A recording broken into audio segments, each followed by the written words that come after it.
የነገዋ ማንነትህ ዛሬ ይገነባል።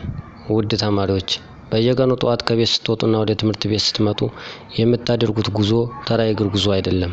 ያ ጉዞ ነገ ትልቅ ማንነታችሁ ወደምታልሙት ስኬትና ወደ ሀገር ተስፋ የምታደርጉት የለውጥ ጉዞ ነው። ዛሬ የምታነቧት እያንዳንዷ ገጽ፣ የምትሰሩት እያንዳንዱ የሂሳብ ስሌትና በክፍል ውስጥ የምታሳዩት ትኩረት ሁሉ በነገው ሕይወታችሁ ላይ የምትጨምሩት አንዳንድ ደረጃ ነው።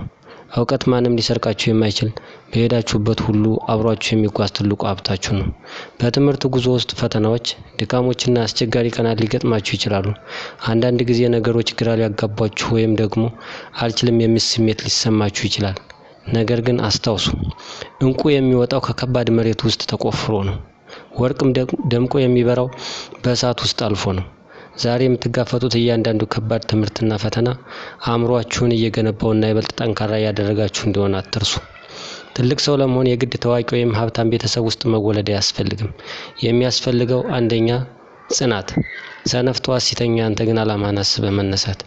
ሁለተኛ ጉጉት፣ አዳዲስ ነገሮችን ለማወቅና ለመረዳት አለመታከት። ሶስተኛ ዲሲፕሊን፣ ስሜት ባይኖርህ እንኳ መደረግ ያለበትን የቤት ስራና ጥናት በወቅቱ ማጠናቀቅ። በዚች ምድር ላይ ምንም የማይቻል ነገር የለም። ዛሬ የምትማሩበት ክፍል ውስጥ ነገ የሀገር መሪዎች፣ ታላላቅ ሳይንቲስቶች፣ ዶክተሮች፣ መሐንዲሶችና የፈጠራ ባለቤቶች አላችሁ።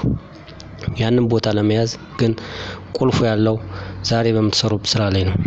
ጊዜያችሁን በአግባቡ ተጠቀሙበት። ጓደኞቻችሁን በጥንቃቄ ምረጡ። ወደ ላይ የሚያወጧችሁን እንጂ ወደ ታች የሚስቧችሁን አትከተሉ። መምህሮቻችሁን አክብሩ፣ ምክንያቱም እነሱ የህይወታችሁን መንገድ የሚያበሩላችሁ ችቦዎች ናቸው። ወደ ኋላ አትመልከቱ። ትናንት የሰራችሁትን ስህተት ዛሬ ሊወስን አይችልም። ዛሬ አዲስ ቀን ነው፣ አዲስ እድል ነው። ትልቅ ደረጃ ላይ ለመድረስ መጀመር ግድ ነው። ለመጀመር ግን ዛሬ ምርጡ ቀን ነው። በርቱ፣ ተማሩ። ነገን ለመቆጣጠር ዛሬን በንቃት አሳልፉ። እናንተ የሀገር ተስፋ ናችሁ።